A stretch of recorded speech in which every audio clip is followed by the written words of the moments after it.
વિદ્યાર્થી મિત્રો, ધોરણ 12ના ફિઝિક્સના વિડિયો લેક્ચરમાં આપ સૌનું હાર્દિક સ્વાગત છે.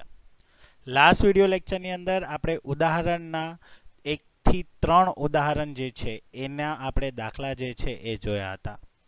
અને મેં તમને કીધું હતું કે ભાઈ કોઈ પણ દાખલો જ્યારે શરૂઆત કરો તો એની પહેલાં તમે એની થિયરી જે છે એ બહુ વ્યવસ્થિત રીતે કમ્પ્લીટ કરી લેવું. તો એની અંદર મને એક વિદ્યાર્થીનો પ્રશ્ન હતો કે ભાઈ સર, ઉદાહરણ 1 જે છે એમાં જે પ્રથમ કિસ્સો છે એમાં આપણને જે તમે મેથડ કરાવી એના અનુસાર જે છે એ જવાબ આવતો નથી. હવે ઘણી વખત એવું થતું હોય છે કે જ્યારે તમે ટેક્સ્ટબુક જોતા હો છો તો ટેક્સ્ટબુકની અંદર ઘણી જગ્યાએ વર્ડિંગ પ્રોબ્લેમ્સ હોય છે. મતલબ કે શબ્દના ફેરફારના હિસાબે જે જવાબ હોય છે એ આપણને બુક અનુસાર મળતું નથી હોતું.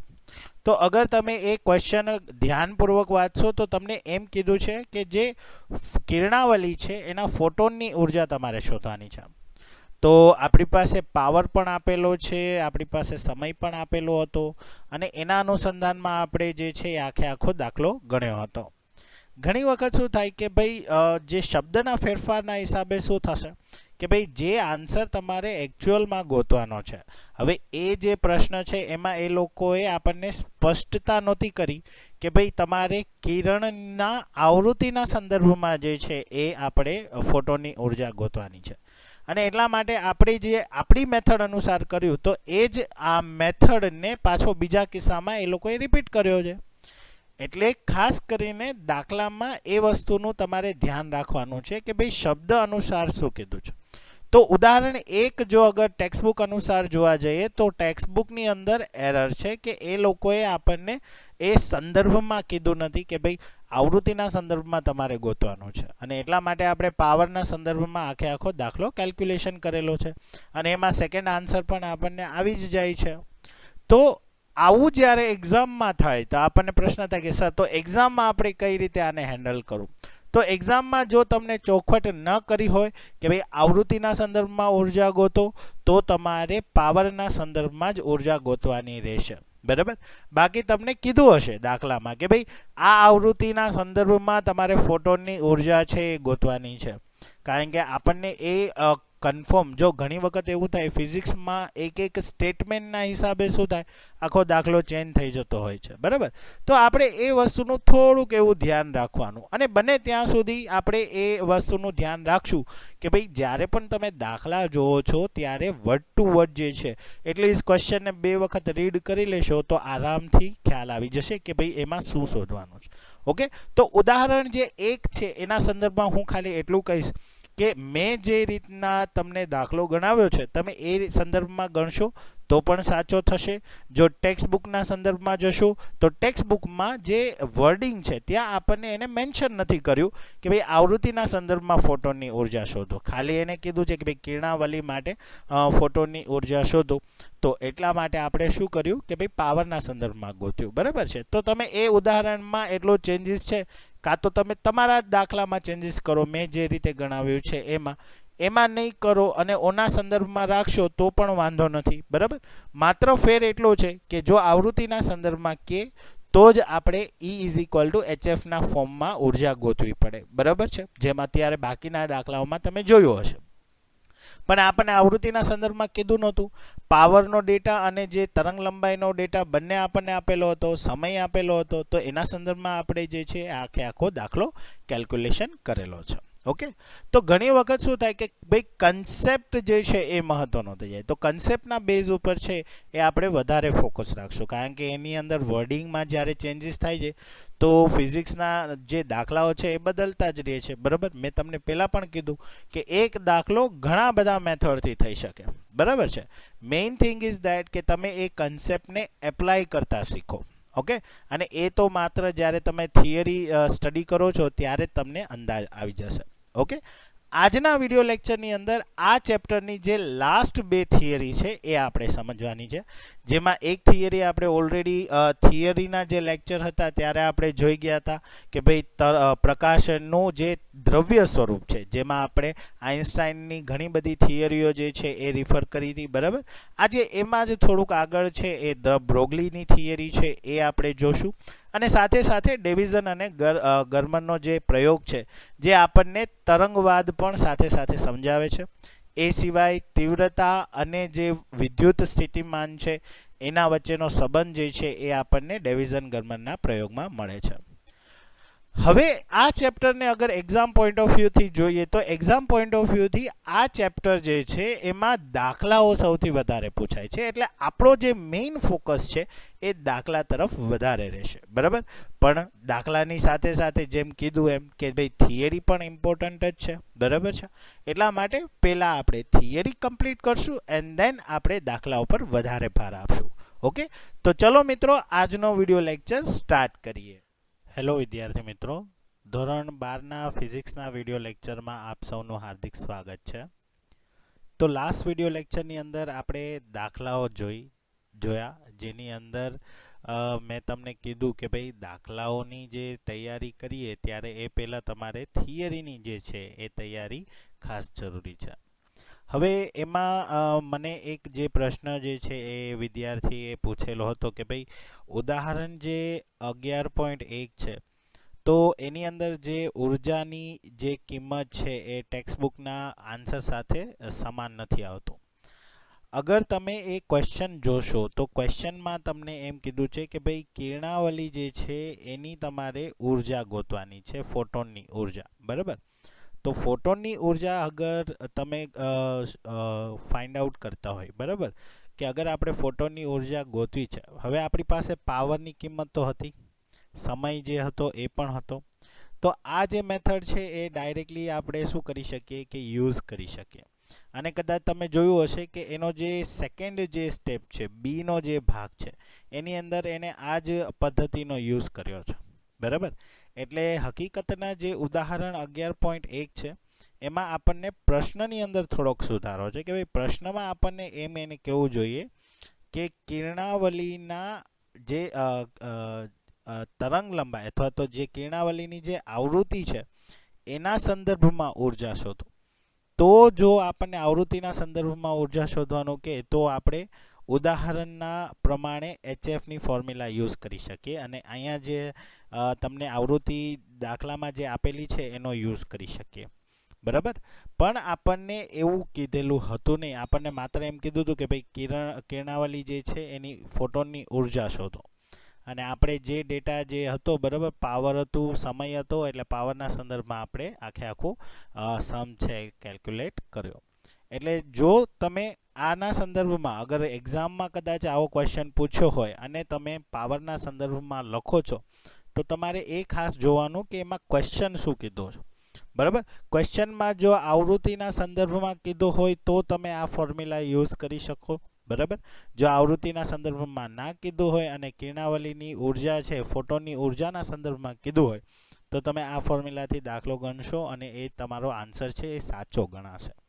ઓકે, એટલે ઘણી વખત શું થતું હોય કે ભાઈ જે બુક્સ હોય છે, બરાબર, એમાં ઘણી બધી પ્રોબ્લેમ્સ અને ઘણા બધા એરર હોય છે. પણ જ્યારે તમારી એક્ઝામ પોઈન્ટ ઓફ વ્યૂ જ્યારે વાત થતી હોય ત્યારે ઘણા બધા શિક્ષકો દ્વારા તમારું પેપર જે છે એ કાઢવામાં આવતું હોય છે. તો એ શિક્ષકોને ખબર હોય જ છે કે ભાઈ ક્યાં કયા સંદર્ભમાં છે એ કઈ રીતે આપણે દાખલો જે છે એ સોલ્વ કરવાનો છે. ઓકે, તો જ્યારે પણ તમને ખાલી કિરણના સંદર્ભમાં ફોટોનની ઉર્જા કીધું હોય તો તમે પાવરના સંદર્ભમાં ઉર્જા ગણશો તો એ સાચું જ કહેવાશે, બરાબર. અને જ્યારે તમારે આવૃત્તિના સંદર્ભમાં ઉર્જા ગોતવાની હશે તો ત્યાં તમને કીધું હશે કે ભાઈ આવૃત્તિના સંદર્ભમાં ઉર્જાનું મૂલ્ય કેટલું થાય. ઓકે, તો આ વાત હતી ઉદાહરણના દાખલાની, બરાબર છે. તો આપણે જે ટેક્સ્ટબુકના ઉદાહરણના દાખલા છે એના સંદર્ભમાં આપણે વાત કરી. આજના વિડીયો લેક્ચરની અંદર આપણે જે બે થિયરી બાકી છે એ થિયરીના સંદર્ભમાં વાત કરીએ. તો આજનો જે ટોપિક છે એની અંદર જે છે એ છે પ્રકાશનું દ્રવ્ય સ્વરૂપ. ઓકે, ઓલરેડી આ ટોપિક છે એ આપણે આઇન્સ્ટાઈનના સંદર્ભમાં આઇન્સ્ટાઈનની થિયરી પ્રમાણે જે છે એ સ્ટડી કરી ગયા હતા. ત્યારે આપણને આઇન્સ્ટાઈને કીધું હતું કે ભાઈ E બરાબર √p² c² plus m0² c⁴, જ્યાં આપણે m0 છે એ સ્થિર દળ છે એ રીતે આપણે સ્થિર દળનું મૂલ્ય છે એ આપણે જોયું હતું અને એનું મૂલ્ય આપણને 0 મળ્યો હતો, બરાબર. અને એના સંદર્ભમાં આપણે વાત કરી હતી કે ભાઈ જો તરંગ હોય તો તરંગના સંદર્ભમાં જે સ્થિર દળ હશે એ શૂન્યથી નજીક હશે. એટલા માટે જો આપણે શૂન્ય લઈએ તો અહીંયા જે આપણી ઉર્જાની વેલ્યુ છે એ E = √p²c² આવશે, બરાબર. તો સ્ક્વેર રૂટ ને સ્ક્વેર કેન્સલ થશે એટલે E = p × c થશે, બરાબર. ત્યારે આપણે p ને કરતા બનાવીએ અને E/c લઈએ તો E જે છે એ જો ફોટોનની ઉર્જા હોય તો અહીંયા આપણે hf/c લઈ શકીએ. તો hf/c, તો f ને અગર હું c/λ ના ફોર્મમાં લખું તો hc/λ × c એટલે cc કેન્સલ થઈ જશે અને અહીંયા p = h/λ આવી જશે, બરાબર. કે જેમાં આપણે વાત કરી હતી કે p છે એ શું છે, વેગમાન છે. તો વેગમાન જે છે એની ફોર્મ્યુલા m × v થશે. અહીંયા જે v છે એ વેગ છે, ઓકે. તો m × v = h અને λ. તો અહીંયા આપણને દળ એટલે કે માસ મળે છે. તો માસ છે એ હંમેશા કોનો હોય તો કે જે કણ સ્વરૂપ અથવા તો જે દ્રવ્ય હશે, બરાબર. તો એ દ્રવ્યને શું હશે, દળ હોય છે, બરાબર. પણ સાથે સાથે અહીંયા આપણને શું મળે છે તો કે ભાઈ તરંગ લંબાઈ પણ મળે છે, ઓકે. તો આ રીતે આપણે એક જ જે આઇન્સ્ટાઈનની થિયરી છે એના બેઝ ઉપરથી આપણે દળ અને તરંગ લંબાઈને શું કરીએ છીએ તો કે ભાઈ કમ્બાઈન કરીએ છીએ. તો આ જે દળ અને તરંગ લંબાઈની જે થિયરી છે, બરાબર છે, એ આઇન્સ્ટાઈનની સાથે સાથે ધ બ્રોગલી નામના વૈજ્ઞાનિકે પણ આપેલી છે. તો ધ બ્રોગલી નામના સાયન્ટિસ્ટે આ થિયરી આપણને સમજાવેલી છે. h/p, જ્યાં આ લેમ્ડા છે એને ધ બ્રોગલી તરંગ લંબાઈ કહેવાય છે, ઓકે. જે આપણે ભાગ 2 ની અંદર ન્યુક્લિયસ અને પરમાણુનું જ્યારે ચેપ્ટર આવશે ત્યારે આપણે જોશું કે ધ બ્રોગલીનું ક્વોન્ટમીકરણ જે છે એ આવે છે.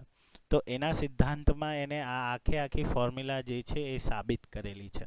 અહીંયા માત્ર આપણે આ ફોર્મ્યુલાના બેઝ ઉપર જ લેવાનું છે અને આ ફોર્મ્યુલા જે છે એ ધ બ્રોગલી તરંગ લંબાઈની ફોર્મ્યુલા માટે આપણે અથવા તો ધ બ્રોગલી તરંગ લંબાઈ શોધવું હોય તો એના માટે જે છે આ ફોર્મ્યુલા યુઝ થાય છે. હવે આ ફોર્મ્યુલાના સંદર્ભમાં આપણે બીજી ઘણી બધી ફોર્મ્યુલા છે એ ડિરાઈવ કરી શકીએ. જેમ કે માની લ્યો કે ગતિ ઉર્જા છે, તો ગતિ ઉર્જાને આપણે k = 1/2 mv² થી લખી શકીએ, બરાબર. તો મને ખબર છે કે ભાઈ વેગમાન p બરાબર શું થાય, m × v. તો અહીંયા એક v જે છે એ v² તો છે. જો હું અહીંયા m² કરી દઉં તો હું p² લખી શકું. એટલે હું શું કરું છું, m વડે ગુણું અને m વડે ભાગી દઉં. એટલે m વડે મલ્ટિપલ કર્યા અને m વડે ડિવાઈડ કર્યા એટલે શું થશે, આ m અને આ m થઈને શું થાય તો કે m², અહીંયા v² તો હતો તો છેદમાં m. તો આ mv બરાબર હું p લખી શકું. એટલે શું થશે, 1/2 p²/m. તો આ રીતે આપણી પાસે એક ફોર્મ્યુલા આવી ગઈ કે ભાઈ k ગતિ ઉર્જા બરાબર p²/2m. તો અગર હું આમાંથી p ને કરતા બનાવું તો p² બરાબર 2m, આ જે છે અહીંયા જતું રહેશે એટલે કેપિટલ K, ઓકે. તો અહીંયા આપણી પાસે જે ફોર્મ્યુલા છે એ શું થઈ જશે તો કે p બરાબર √2mk. તો આ આપણી પાસે ગતિ ઉર્જા અને વેગમાનના સંદર્ભમાં ફોર્મ્યુલા આવી ગઈ, બરાબર. તો આ ફોર્મ્યુલાને તમે ધ બ્રોગલીની તરંગ લંબાઈની ફોર્મ્યુલા સાથે સરખાવી શકો. એટલે કે લેમ્ડા બરાબર h/p. તો આપણે હમણાં જોયું કે ભાઈ p બરાબર તો આપણે શું લખી શકીએ 2mk, બરાબર. જ્યાં k છે એ શું છે, ગતિ ઉર્જા. તો જ્યારે આપણે ગતિ ઉર્જા છે તો એની સાથે આપણે સ્ટોપિંગ પોટેન્શિયલ પણ લઈ શકીએ.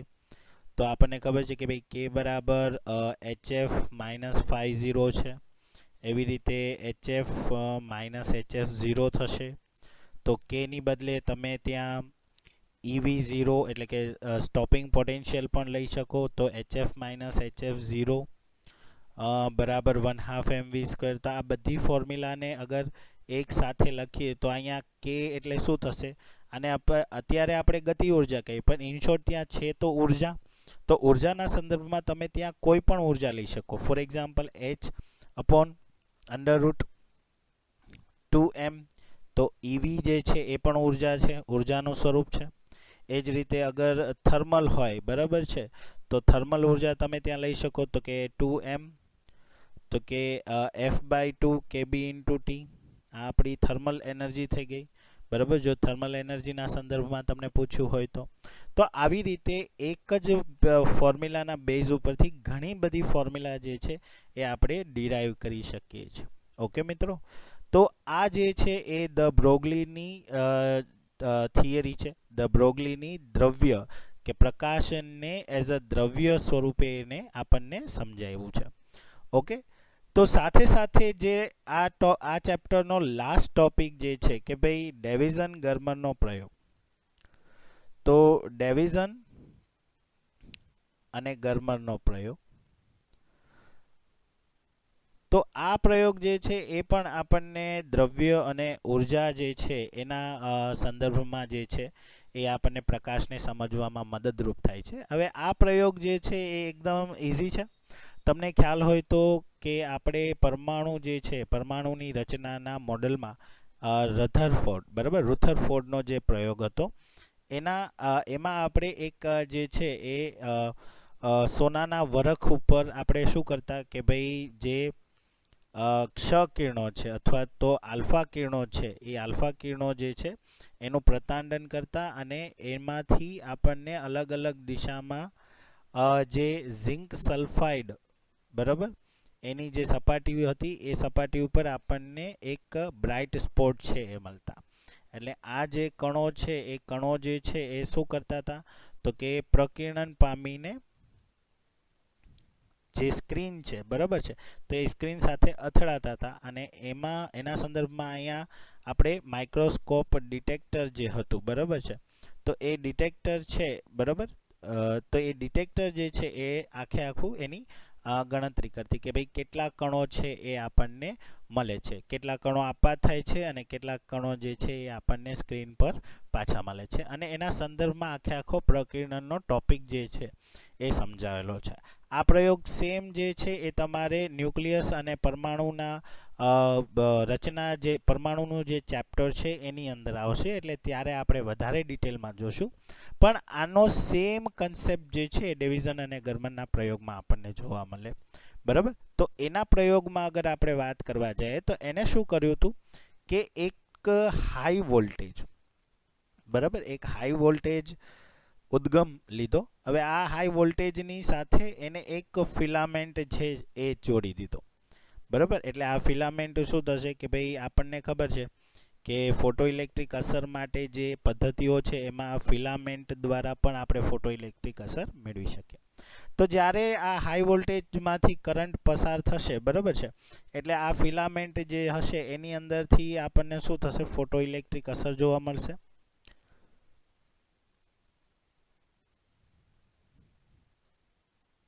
બરાબર. હવે આ ફોટો ઇલેક્ટ્રિક અસરના હિસાબે ત્યાંથી જે મુક્ત થતા જે ફોટોન હશે, બરાબર, તો એ ફોટોનને એક જે ધાતુની સપાટી હશે એ સપાટી ઉપર શું કરવામાં આવે, પ્રતાંડન કરવામાં આવે. આ ધાતુની સપાટી છે એ જનરલી નિકલ લીધેલું છે, બરાબર, નિકલ નામની જે ધાતુ છે એને ત્યાં રાખવામાં આવે છે. અને એ સંદર્ભમાં અહીંયા જે છે એ શું કરશે કે આ ફોટોન જ્યારે આ નિકલની સપાટી સાથે ભટકાશે ત્યારે એ પ્રકીર્ણન પામીને અમુક એંગલ ઉપર શું કરશે, ટર્ન લેશે, બરાબર. તો એ જે એંગલ જે છે એ અનુસંધાન ત્યાં જે છે એ માઇક્રોસ્કોપ ડિટેક્ટર જે છે, બરાબર છે, તો એ એનો એંગલ જે છે એ ડિટેક્ટ કરશે અને એના અનુસંધાનમાં આપણને થીટા મળશે. તો ડેવિઝન અને ગરમરના પ્રયોગ ઉપરથી આપણને એવું તારણ મળે છે કે જે રીતે તમારી તીવ્રતા હશે એના સંદર્ભમાં તમારો જે પ્રકીર્ણન કોણ હશે એ બનતો હશે. બરાબર. હવે પ્રકીર્ણન કોણ એટલે શું થાય? તો કે જે આપાત કિરણ છે અથવા તો જે ફોટોન આવે છે અને જે ફોટોન જાય છે ભટકાઈને, તો એ બે વચ્ચેનો જે એંગલ હશે એ તમારો શું થશે? થીટા થઈ જશે. ઓકે, એટલે કે પ્રકીર્ણન કોણ. તો જેમ જેમ તમારી તીવ્રતા વધે છે એના સંદર્ભમાં પ્રકીર્ણન કોણ પણ અહીંયા વધે છે. અને તીવ્રતા જે છે એ આપણે વોલ્ટેજની સાથે વધારીએ છીએ, બરાબર. એટલે આ આખા પ્રયોગ દરમિયાન ડેવિઝન અને ગર્મરે આપણને એમ કીધું કે જે પ્રયોગ છે એમાં જનરલી જે છે એ 44 થી લઈને 68 જે વોલ્ટેજ છે એનો ઉપયોગ કરવામાં આવ્યો હતો, જેની અંદર મેક્સિમમ એટલે કે 54 વોલ્ટેજ ઉપર આપણને મેક્સિમમ એંગલ જે છે એ કેટલો મળે છે? તો કે ભાઈ 50 ડિગ્રીનો આપણને પ્રકીર્ણન કોણ મળે છે. ઓકે, તો એના સંદર્ભમાં જ્યારે એ આલેખ જે છે એ આપણને જ્યારે દર્શાવે છે, બરાબર, પ્રયોગ દરમિયાન, તો એ આલેખ જે છે એ આપણને આ રીતે અલગ અલગ એંગલના સંદર્ભમાં જે છે એનો એંગલ જે છે એ જોવા મળે છે આ રીતે. ઓકે, તો મેક્સિમમ જે એંગલ છે એ પ્રકીર્ણન એંગલ જે છે એ આપણને 54 વોલ્ટેજ ઉપર મળે છે અને એ એંગલ જે છે એ એપ્રોક્સી 50 ડિગ્રી હોય છે, બરાબર. અગર તમે જૂના સિલેબસ જોશો તો એમાં 48 ડિગ્રી જે છે એ આપેલું છે, બરાબર છે. તો બેઝિકલી જે છે એ આખે આખું જે આપણે વાત કરીએ છીએ એ આખે આખો ઉર્જા અને તીવ્રતાના સંદર્ભમાં પ્રકીર્ણન કોણ છે. તો આના આધાર ઉપર આપણે એમ કહી શકીએ કે ભાઈ જે લેમ્બડા છે એ 1/√v ના પ્રોપોર્શનલમાં છે, બરાબર છે. તો આ તો ઓલરેડી આપણે ડિરાઈવ કરેલું જ છે, બરાબર. તો અગર આપણે લેમ્બડા બરાબર h/√2m EV લઈએ, બરાબર. અગર તમે અહીંયા બધી વેલ્યુ છે એ સબસ્ટિટ્યુટ કરો, બરાબર. લેમ્બડા બરાબર h જે છે એ 6.625 × 10⁻⁻34 લઈ લો. અહીંયા √2 લઈ લો. માસ ઓફ ઇલેક્ટ્રોન તમે લઈ લો તો 9.1 × 10⁻31, બરાબર. અને ઇન્ટુ 1.6 × 10⁻19 લઈ લઈએ અને આને કેપિટલ V આપણો જે વિદ્યુત સ્થિતિમાન છે, વોલ્ટેજ, બરાબર. તો એ વિદ્યુત સ્થિતિમાન જે છે એ આપણે એઝ ઇટ ઇઝ રાખીએ. તો આ રીતે જ્યારે તમે બધી વેલ્યુ સબસ્ટિટ્યુટ કરશો અને મૂકશો ત્યારે તમારી પાસે એક જે ફોર્મ્યુલા છે એ આ રીતે આવશે. તમે જ્યારે એનું સિમ્પ્લિફિકેશન કરશો ત્યારે તમારી પાસે જે ફોર્મ્યુલા છે એ આ રીતે આવી જશે કે ભાઈ lambda is equal 1.227 × 10⁻⁻9 upon √v. 10⁻⁹ ની બદલે આપણે નેનોમીટર પણ લખી શકીએ. હવે આ જે ફોર્મ્યુલા છે એ યુઝ કરી શકો જો m જે છે એમાં આપણે ઇલેક્ટ્રોન તરીકે કણ લઈએ અને ઇલેક્ટ્રોનનું દળ લઈએ ત્યારે, અને ની જે વેલ્યુ છે એ તો ફિક્સ જ રહેવાની છે, બરાબર. તો આ જે સંદર્ભ છે એ કોના માટે છે? ઇલેક્ટ્રોનના સંદર્ભમાં છે. ઓકે, તો આ રીતે તમે ડાયરેક્ટલી લેમ્બડાની ફોર્મ્યુલા જે છે એ તમે યુઝ કરી શકો. તો આ જે થિયરી હતી એ ડેવિઝન ગર્મરની જે છે એ થિયરી હતી, જે આપણને ચેપ્ટરના લાસ્ટ પોર્શનમાં જોવા મળે છે, બરાબર. અને સાથે સાથે એક થિયરી જે છે એ એમાં આપેલી છે પણ વિસ્તૃત માહિતી એની આપેલી નથી. હવે એમાં જે થિયરી જે છે એ આ રીતે છે કે ભાઈ હાઇઝનબર્ગ, તો હાઇઝનબર્ગની અનિશ્ચિતતાની થિયરી જે છે એ આપેલી છે, બરાબર છે. તો આ જે થિયરી છે એ એકચ્યુઅલી કેમેસ્ટ્રીના બેઝ ઉપરની થિયરી છે. અગર તમે કેમેસ્ટ્રીના સંદર્ભમાં જોશો તો ત્યારે પણ તમારે હાઇઝનબર્ગની થિયરી છે એ આવેલી છે. ફિઝિક્સમાં માત્ર આપણે એનો ફોર્મ્યુલાના પોઈન્ટ ઓફ વ્યૂથી યુઝ કરવાનો છે.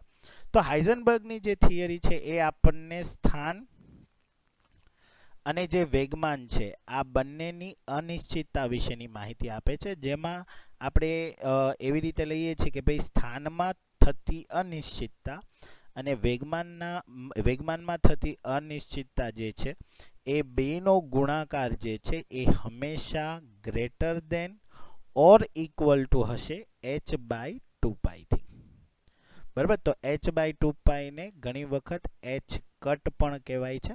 તો આ જે છે એ આપણે લઈએ છીએ. હવે ઘણી વખત હાઇઝનબર્ગની અનિશ્ચિતતાનો સિદ્ધાંત જે છે એ કેમેસ્ટ્રીની અંદર જે છે એ 2π જે છે એ લેતા નથી, ખાલી h લઈએ છે, બરાબર, અથવા તો 2h/2π એવી રીતે લઈએ છીએ. પણ ફિઝિક્સની અંદર જે છે એ તમારે આ ફોર્મ્યુલાને ધ્યાનમાં રાખવાનો છે, જેમાં ડેલ્ટા એક્સ છે એ શું છે, તો કે ભાઈ સ્થાનની અનિશ્ચિતતા, તો કે ફોટોન જે છે એના માટે જે સ્થાનની અનિશ્ચિતતા છે એ સમજાવે છે, અને ડેલ્ટા પી જે છે એ આપણને વેગમાનમાં થતી અનિશ્ચિતતા જે છે એ સમજાવે છે.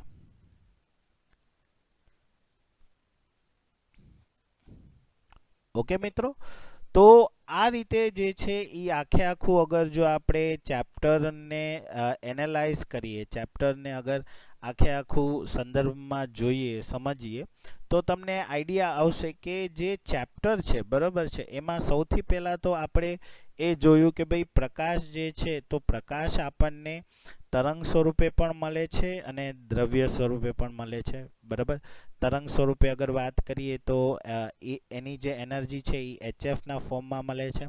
જ્યારે દ્રવ્ય સ્વરૂપે વાત કરીએ ત્યારે E બરાબર NHF ના ફોર્મમાં મળે છે, બરાબર છે. એ સિવાય આ બેની જે કમ્બાઇન થિયરી છે એ આપણને આઇન્સ્ટાઇન દ્વારા મળે છે, બરાબર. તો આઇન્સ્ટાઇનની જે થિયરી છે એ આપણને દ્રવ્ય અને તરંગના ફોર્મમાં બંનેની સાબિતી આપે છે.